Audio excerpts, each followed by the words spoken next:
Salam budaya, salam rahayu. Kembali lagi bersama saya Mas Heru Nugroho di channel Heru Nugroho Official. Tidak lupa juga saya menyapa para pendengar seluruh Indonesia untuk selalu dalam keadaan sehat, rezeki berlimpah. Yang penting semuanya sehat walafiat. Karena kesehatan ini sangat mahal harganya. Dan tidak lupa juga untuk selalu bahagia. Baik, di sesi podcast yang ke-6 ini saya akan membacakan tentang biodata dari dalang yang sangat fenomenal di kala itu, yaitu biodata dari almarhum Ki Timbul Hadiprayitno. Biodata ini saya bacakan dan saya ambil di beberapa sumber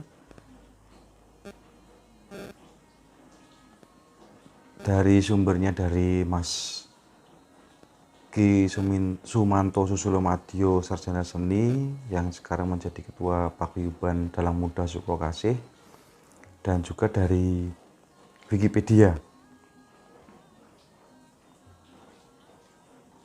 Berikut penuturan dari penulis tentang biodata Ki Timbul Hadiprayitno.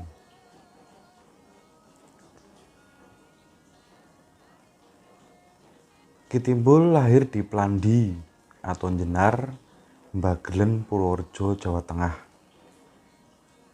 pada tanggal 21 September 1934. Ki Timbul adalah putra dari seorang dalang, yaitu Ki Wiguno Gunowasito. Ibu dari Ki Timbul Prayitno adalah Nyi Sinah, yang merupakan anak dari seorang dalang daerah Bantul. Anak dari seorang dalang dari daerah Bantul, Yogyakarta, bernama Ki Proyowasito. Setelah ditinggal wafat oleh ayahnya, Ki Timbul yang masih relatif dini usianya, lalu hidup dengan kerabatnya. Kerabatnya ini adalah seorang dalang juga dari daerah Sentulu, Kulon Progo, yaitu Ki Widiprayitno. Atau bisa disebut beliaunya ini adalah Ki Widiregut.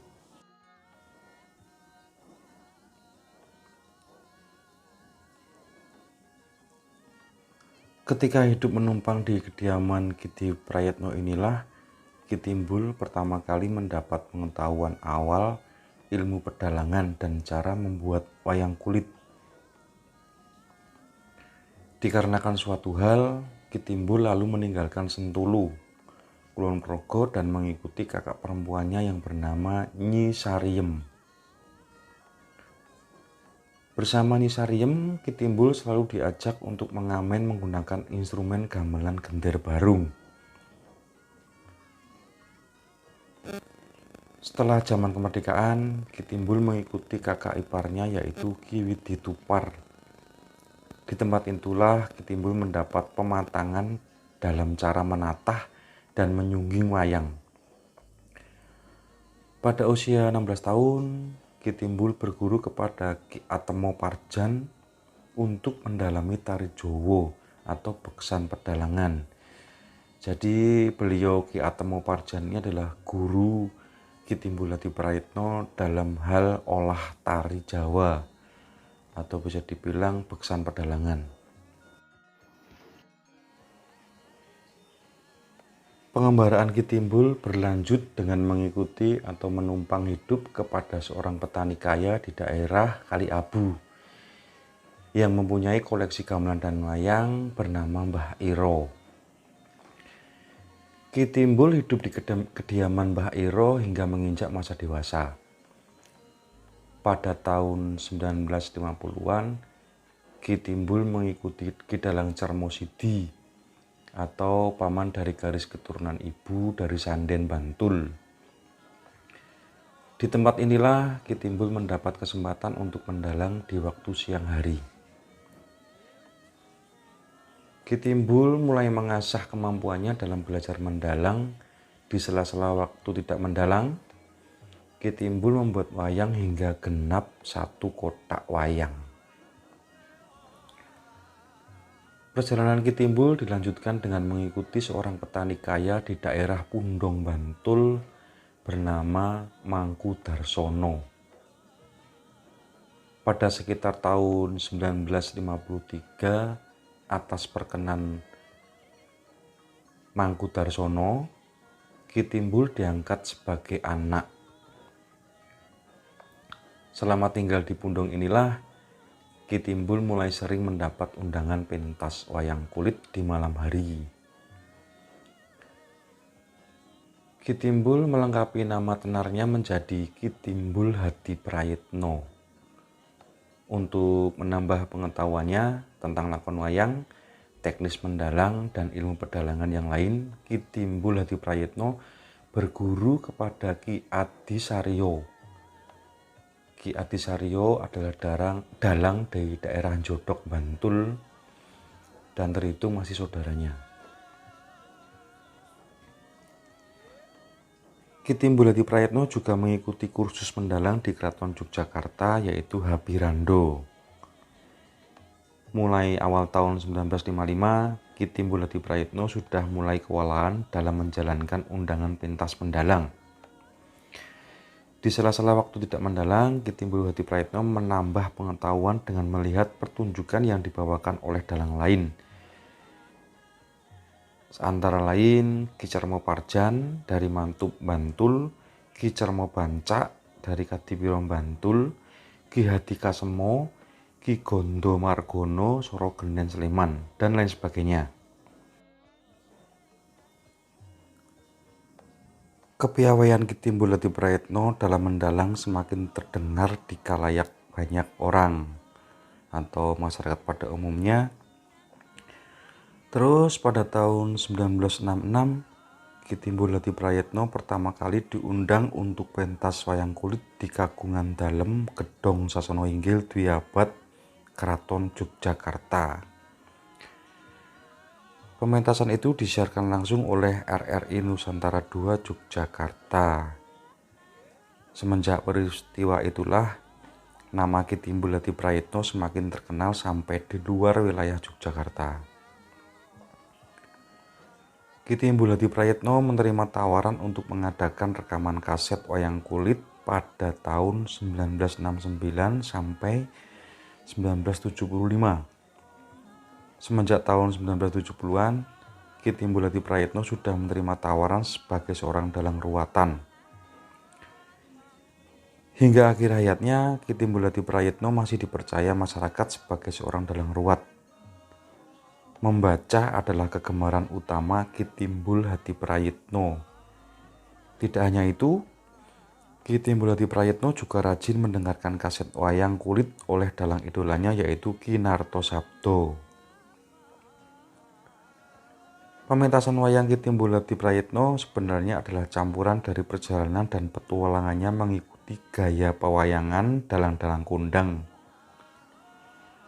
Kepiawaiannya dalam mengolah berbagai sumber yang direngkuhnya, itulah sebenarnya yang menjadi ciri khas dan gaya individual yang dimilikinya. Tidak ada seorang pun yang mengatakan bahwa gaya pewayangan Ki Timbul Hadi Prayitno adalah epigon dari gaya pewayangan dalang lain. Ki Timbul Hadi Prayitno mendalang terakhir pada tanggal 13 April 2011. Tetapi hanya sampai pukul 24:15 waktu Indonesia Barat karena kesehatannya terganggu. Kemudian dilanjutkan oleh salah satu putranya. Ki Timbul Hadi Prayitno wafat pada hari Selasa Pon tanggal 10 Mei 2011 di rumah Panjangjiwo, Patalan, Jetis Bantul, Yogyakarta.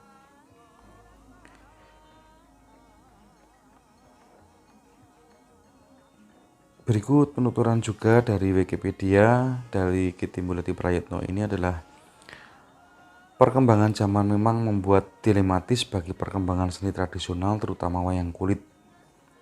Di satu sisi tuntutan akan eksistensi menuntut dalang untuk berkreasi dan berinovasi sehingga banyak bergeser dari pakem. Namun tidak dengan Ki Timbul Hadiprayitno, beliau merupakan dalang yang menjaga pakem pewayangan sampai akhir hayatnya. Banyak dalang kondang di negeri ini, namun hanya Ki Timbullah yang berhasil menjadi idola dua tokoh besar di Indonesia, yaitu Presiden.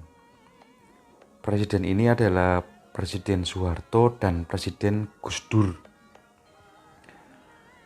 Karena kesetiaannya menepi Darmo, Ki Timbul selalu menjaga pakem pewayangan dalam setiap pertunjukannya sehingga membuat dua sosok Presiden Indonesia mengidolakannya. Dan karena kesetiaannya menjadi pakem, inilah maka beliau dijuluki juga sebagai dalang ruatan. Kembali ke karier Ki Timbul Hadiprayitno sebagai abdi dalem di Keraton Jogja.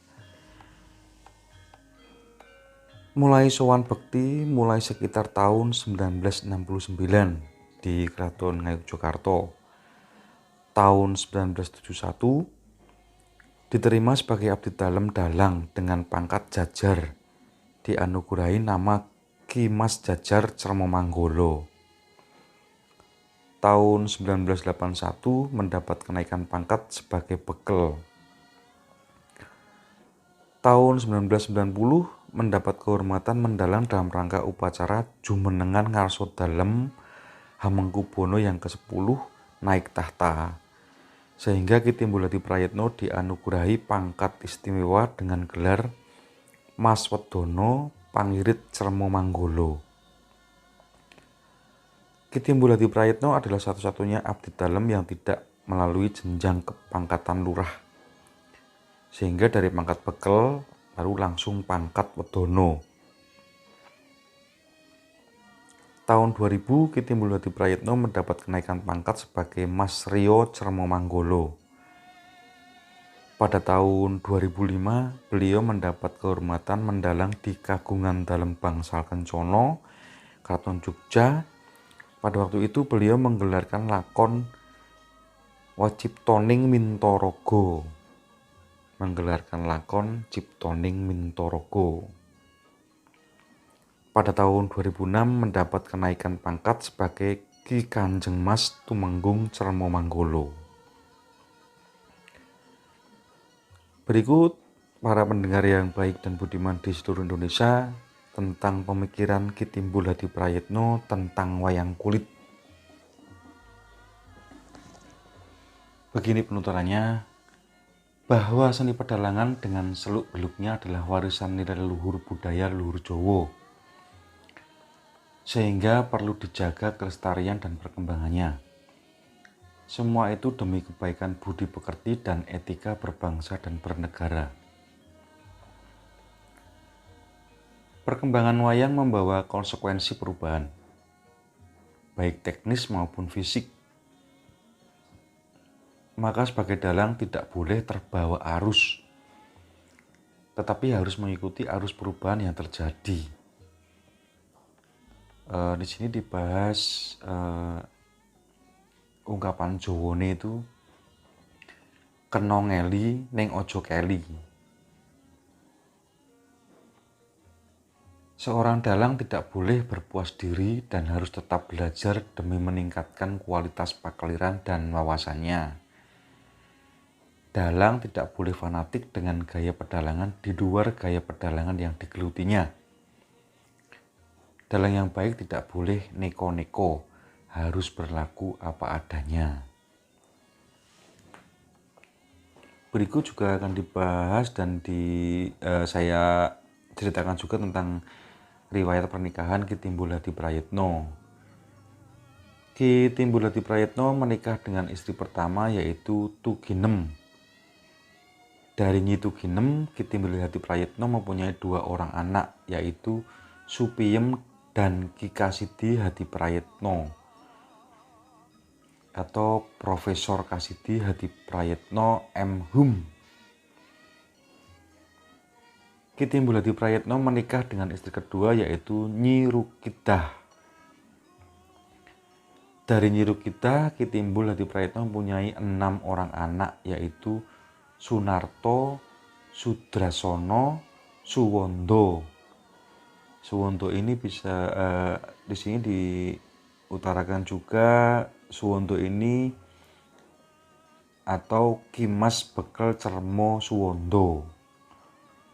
Dan anak selanjutnya dari Ki Timbul itu adalah Sunyoto Slamet Sutopo atau nama kerennya adalah Slamet Guti dan Titik. Ki Timbul Hadiprayitno menikah dengan istri ketiga yaitu Nyi Painah. Dari Nyi Painah, Ki Timbul Hadiprayitno tidak dikaruniai putra.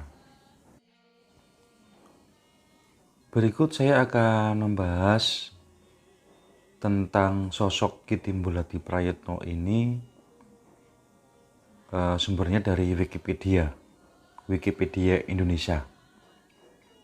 Dan setelah saya baca ini sangat penting untuk dipahami dan dimengerti oleh khususnya untuk dalang-dalang muda yang sedang mencari jati diri dan sedang dalam pendidikan. Begini penuturan dari Wikipedia tentang Ki Timbul Hadiprayitno. Konsistensi dan integritasnya dalam dunia wayang sangat tinggi. Beliau tidak membeda-bedakan antara Gagrak Yogyakarta maupun Surakarta. Semua sama baiknya. Hanya saja beliau tidak pernah ngawur. Yang penting laku keras dan mengejar popularitas dalam setiap pementasannya. Baginya dia hanya ingin menjadi dalang yang netepi Darmo. Darmo sebagai dalang dan Darmo wayang itu sendiri. Bukan karena uang atau popularitas. Meskipun banyak penghargaan yang sudah beliau peroleh semasa hidupnya, bahkan beliau merupakan salah satu dalang langganan yang sering diundang ke istana negara waktu itu, tapi hidupnya tetap sederhana. Kesetiaannya pada profesinya sangat luar biasa. Tanggung jawabnya begitu besar.